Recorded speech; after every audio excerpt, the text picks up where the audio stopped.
Hey guys, welcome back to another episode of With a Side of Hustle. This is my chance to sit down with some friends and some colleagues and discuss their small business or small project that they're currently working on, find out how it all started, where it is now, and where it is headed in the future, and how we can help expand that network. Today, we sit down with the host of Tasting History, a brand new YouTube channel hosted by my friend, Mr. Max Miller. Max, it's good to see you. How are you, sir? I'm fantastic. It's good to see you. We've known each other, I don't know if you can believe this or not, but it's 10 years. Yeah, 10 It's years. 10 years. We worked on the Disney Dream together back in 2010, 10, 11, somewhere in that time frame. Yeah.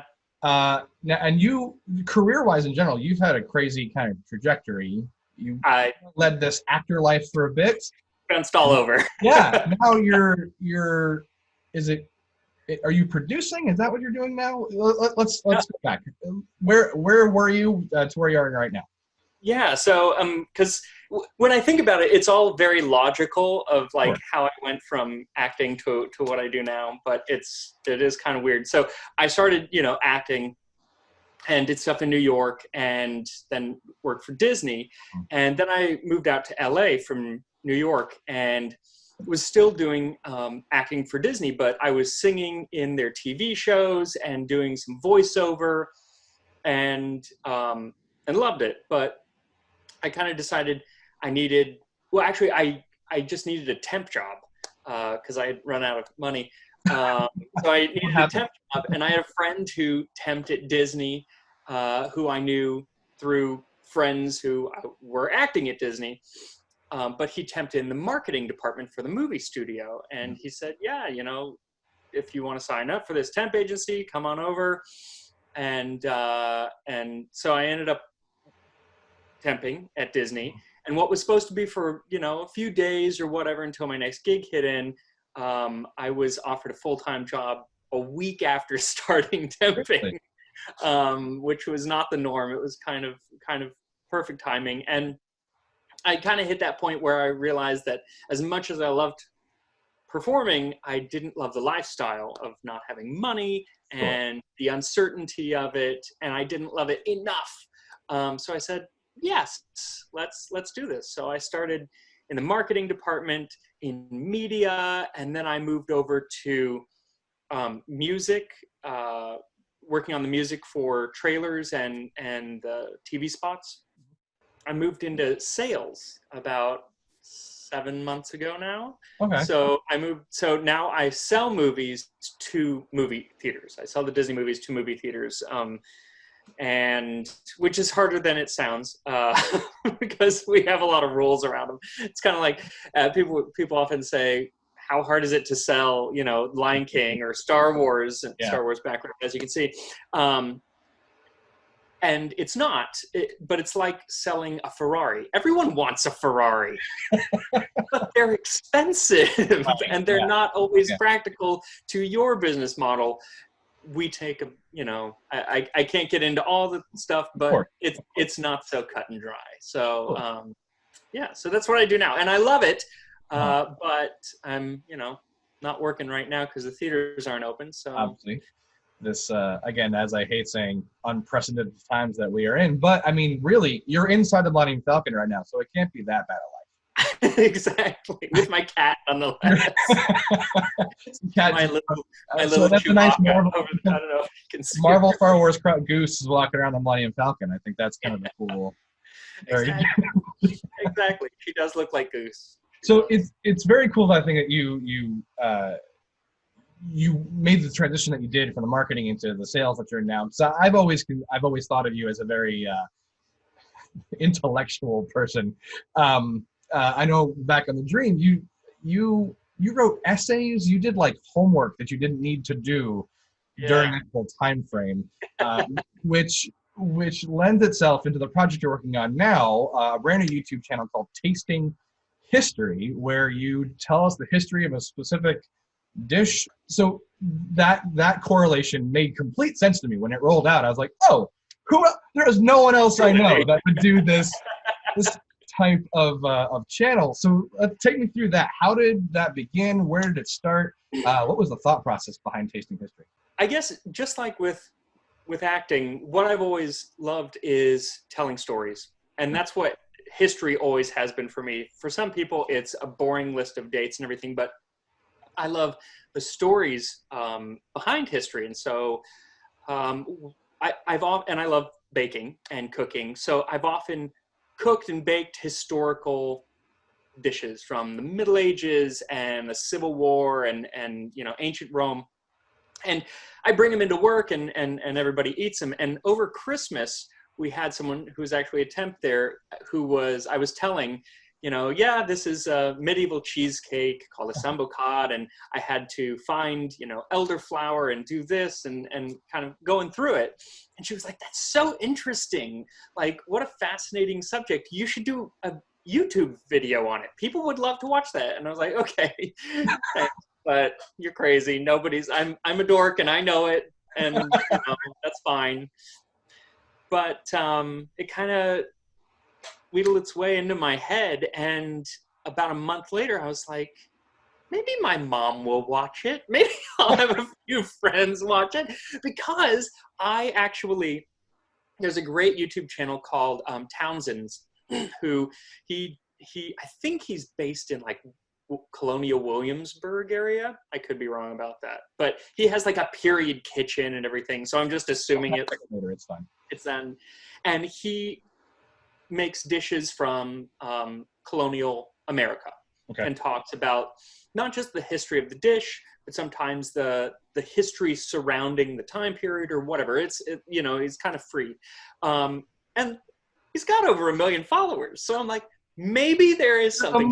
There's a market. I'm not the only freak out there who loves food history. And so I started doing it, and it's done surprisingly well. I mean, it's brand new, but it is done surprisingly well. We'll get into that in just a second, but I want to talk about like how.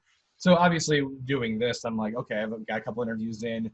What do I make the first one? How do I get started? So what was the decision to make the first episode about the cheese and cheesecake?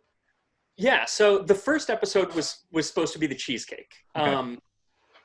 And that was because... Which incidentally, the thumbnail of that video, if you don't click on it to watch it alone, like that, it's a beautiful, beautiful cake. And that's the one you made, yes? That is the one that I made, yeah. So that was the start, because that was the dish that I had explained to my coworker. That was the light bulb moment to a certain extent. Yeah. But with making the cheesecake, I wanted to make the cheese that goes into the cheesecake. So then the first episode actually ended up being making the cheese, because it was just going to be too long. I didn't want, a 25-minute video. I wanted kind of short little bites, 7-8 minutes. Sure. And so the first episode ended up being the cheese. And so I did more of a history of homemade non-rennet based cheeses, which is essentially cottage cheese. As only you could, sir. Yes, cottage cheese. And, that first episode, I was, I'm very nervous in front of a camera in general, but I was extremely nervous, and I didn't have a great setup. I was in my kitchen, which is not conducive to filming, because it's like a very narrow kind of kitchen, so you can't have the camera looking at you while you're cooking. That's not something that's going to happen. So it's kind of like I have to cook with the camera on my hands, and then I have to film me talking. So,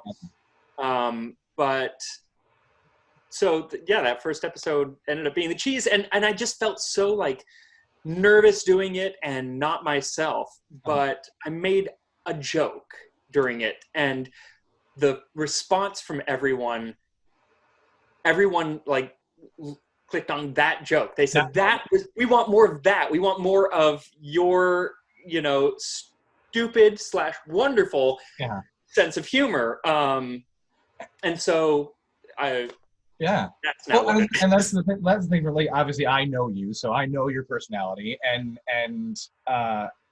as the show has evolved in the last couple, there's just more and more of you in it, and I applaud those moments. I commented on your most recent one that only you could compare Charlemagne to Kylie Jenner and make it perfect. Like it's a great comparison. So far, primarily on the channel, you focused on medieval times recipes. Is what was the process behind that? Is there a reason those particular times, or? It started with medieval food because that was the cookbook that I had in front of me, and that was kind of, I get in these like I get really fixated on something, and then like I totally abandon it and go to something else, and like so right now it's like medieval food, oh, so fascinating and everything, but I don't want it to just be that. So like I have done a Roman recipe, and I have a few recipes coming up. I did a cake from the 1920s, and I have a bunch of recipes from Jane Austen's era of in Bath or Bath, however you say it. So like just wonderful things like a dish called Everlasting Syllabub, which I think is the best name for a dish ever.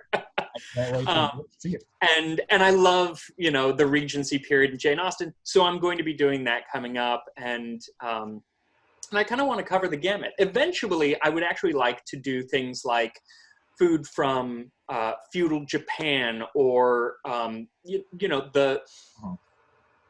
the Far East in general, and India and the Middle East and Native American food. Though we don't have a lot of recipes, we do have like ideas of what was cooked and everything. But with that, I want to find someone to essentially to kind of bring in who has a little more expertise in Japanese food, because I can make rice, but that's about it. Where now, granted, I am not a professional chef or cook or historian or anything in any of this, so it's all I think that's the intriguing part of it, is that I know that you're not, but your conviction in the retelling of these recipes and the research, the crazy research that I'm sure you have done, is more than I think anybody in their right mind should do. And I think that's the appeal of it, is that you definitely you come across as the everyday Joe who just has a passion for these two things that happen to meld really, really well. Yeah, thank you. So talking about the research, so per episode, per dish, how much research really goes into all that stuff? It's or how long? If we were too long, if we were to focus on one, let's talk about the salmon cup, the cheesecake, like the background of that. How long did that take you to put all together? So just writing the script of the dish, and there is some research that goes into modernizing the recipes. I can rely a lot on other people who have already modernized them and kind of pick and choose, but old recipes they're not helpful for people who actually want to remake them. Sure. They were typically made for professionals. So it was like, make a crust and then bake it. Well, okay. So thanks. That was great. So there's a lot of, I guess, I don't know, it's like culinary anthropology that goes into it. And I do some on my own, but then I rely a lot on others. And then the actual history, like the script, I'd say for that one, there was probably 10 hours of work went into it, just reading and everything. And that is something that I already had some basis of knowledge. I think as it goes and my knowledge gets thinner and thinner, your comfort area dwindles. Yeah. But the nice thing is I enjoy doing the research. I enjoy all that. And I enjoy finding those little, as people say, dad jokes to slip in there and kind of get my humor in there. So I enjoy it. That said, if I had known that it was going to take so long to put these episodes together, I probably would have never started. So I'm glad that I didn't realize. Gotcha. Because going into the video, because I mean, you got three things going on. There's the research of the history.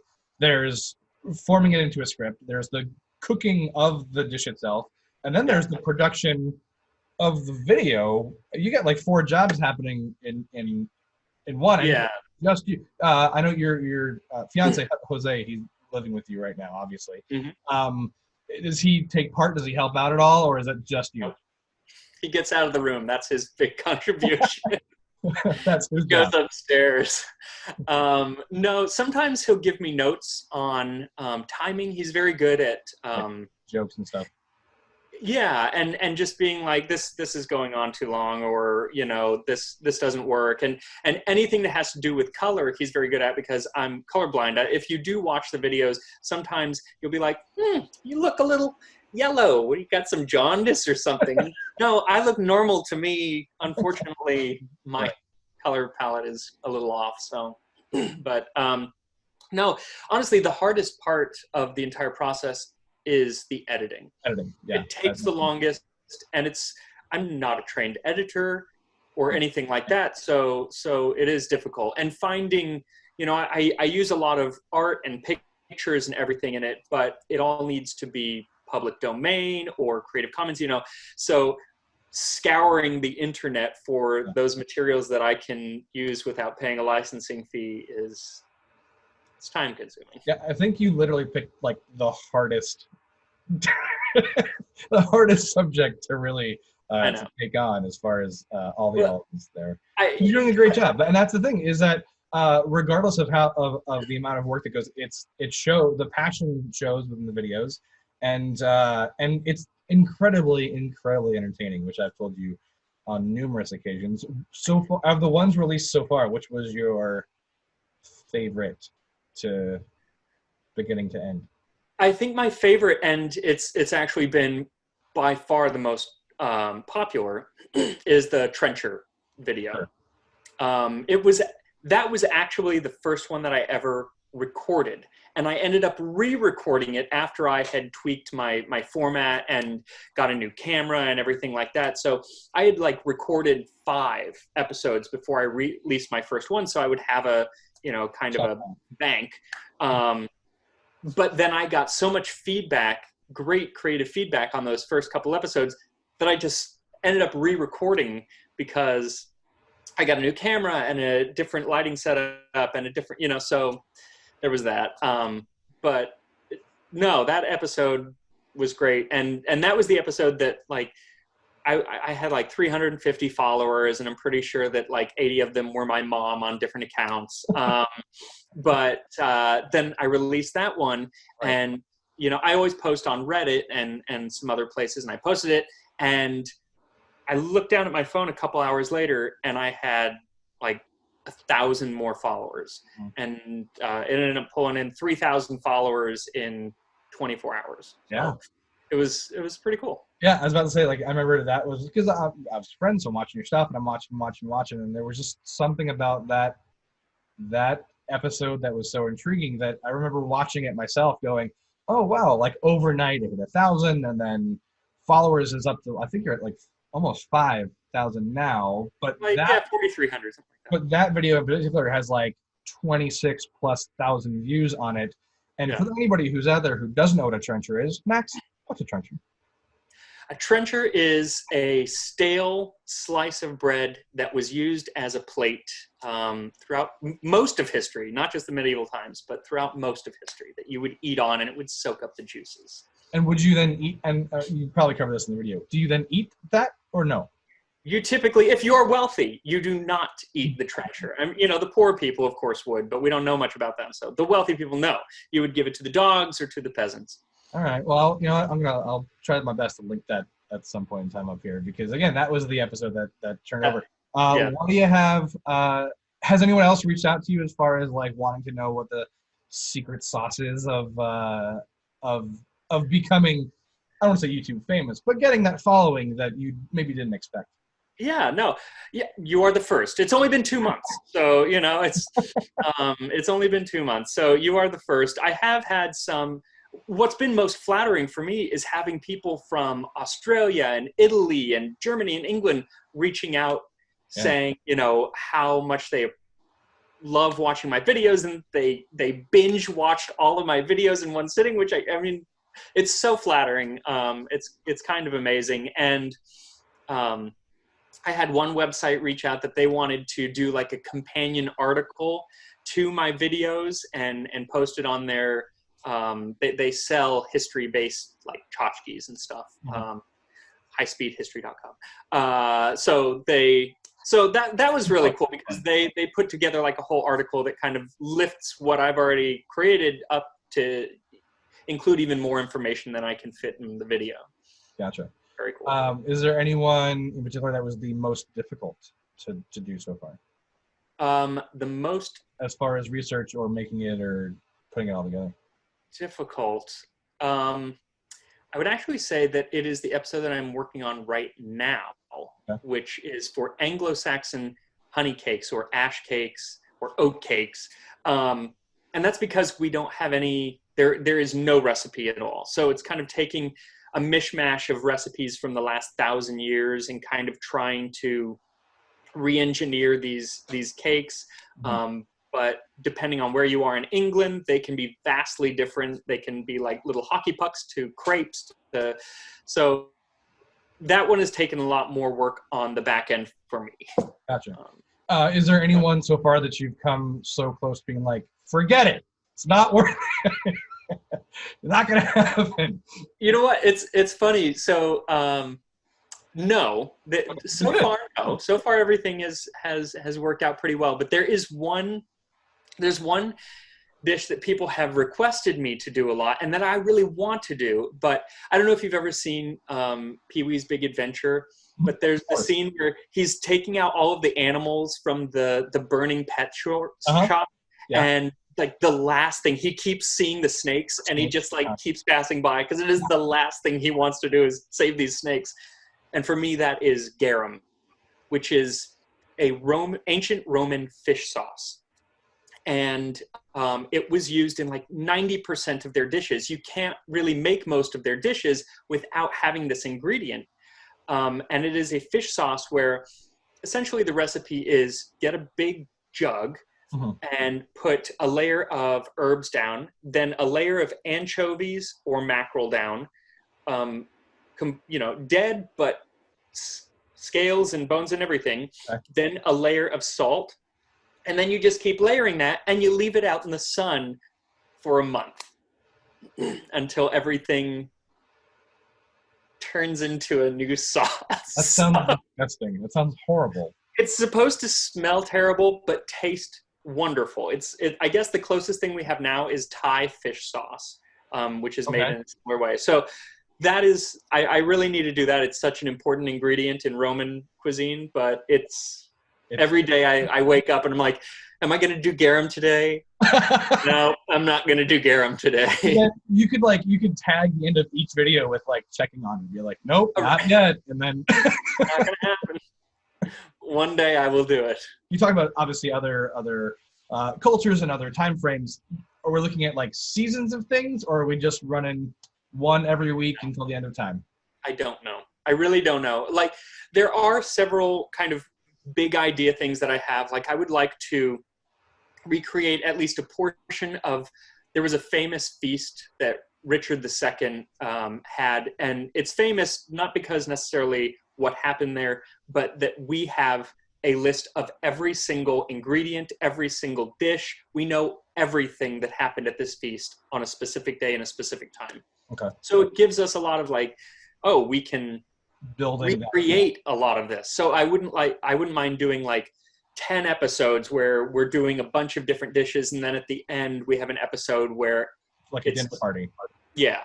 And it's the same thing with, I have a cookbook that is all of everything that was served for dinner the last night of the Titanic. I was about to bring that up, actually. I posted about it somewhere. I got excited about it because I did Titanic over a year ago, and and I was like, oh my gosh, that sounds incredible. I'd love this. My now connection to Titanic lends itself to me going, yes, where's that? I want to see that happen. Yeah, I think it would be really cool. It's with something like that, it's kind of a matter of, one, the logistics of being able to do all of those dishes and have them come together on one day, because I don't have a giant kitchen with a staff of 100.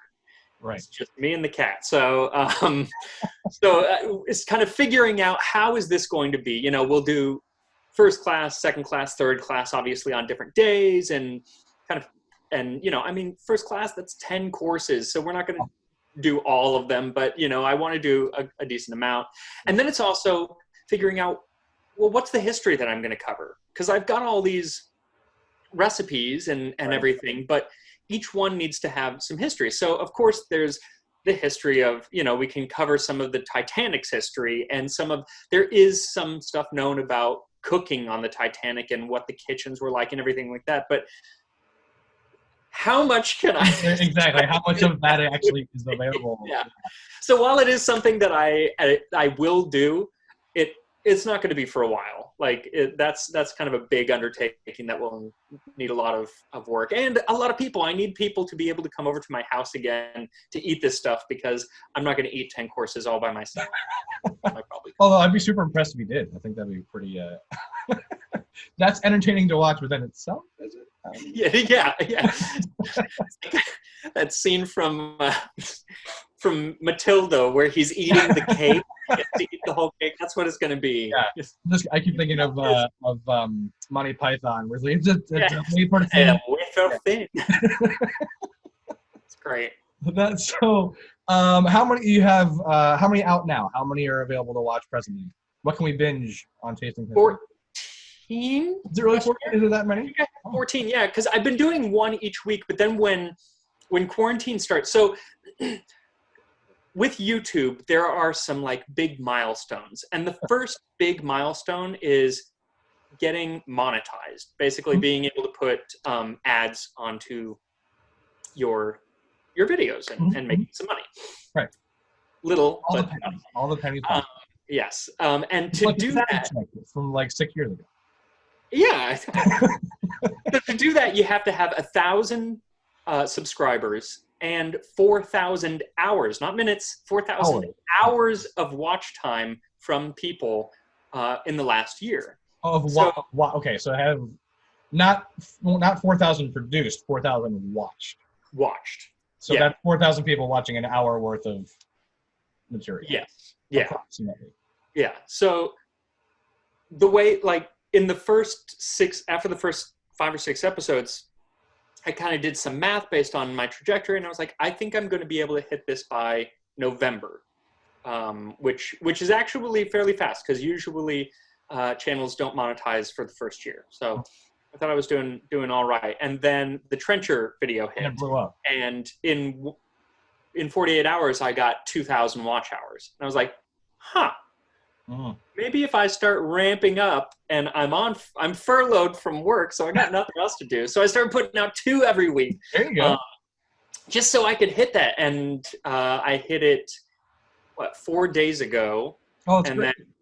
And then usually it takes a long time, because somebody at YouTube actually has to watch your channel and make sure that it's okay for monetization. And it can take 6 to 8 months, some people say. And they did it in 48 hours for me. So which was awesome. So clearly they were into your content as well. It's a little bit of money. That said, now that I've hit that milestone, I'm going to go back to 1 episode a week. Gotcha. Because even on furlough, it's a lot. So I don't want to burn out, Are you feeling, again, it's so new and so fresh and so quick, moved so quickly. Are you already feeling the pressure of the next one? Absolutely. Partly it's because now I have people who I don't know. It's funny, I put more credence in like what people who I don't know say than my friends and family. That's the curse of social media, though. I think it really is. I the day that I got my first dislike, I was like, what? Who did this? You can't stay anonymous. I need to know, what didn't you love about me? So but no, it's not the people who are being negative, because there are almost no people who it's been a really very positive experience, but the people who are enjoying it are like, do this one next, oh, I want to see this, and it's like, I have a life, and I until this is actually making me good money, until there's a team and someone else can film cooking while you do the research, or someone does and all you have to do is sit in the camera and talk until there's a team around it.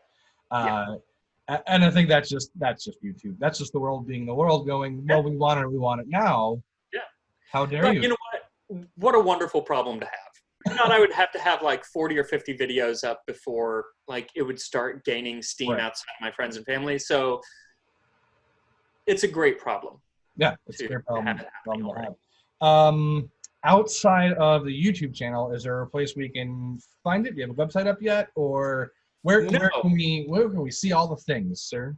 So right now it's just YouTube, and then I have a Facebook page. You can look up Tasting History with Max Miller, or Instagram Tasting History with Max Miller. I am going to have a website, but I just kind of decided on it in the last few days, so I could have a place where people could go for the recipes and everything, and a little more in-depth research.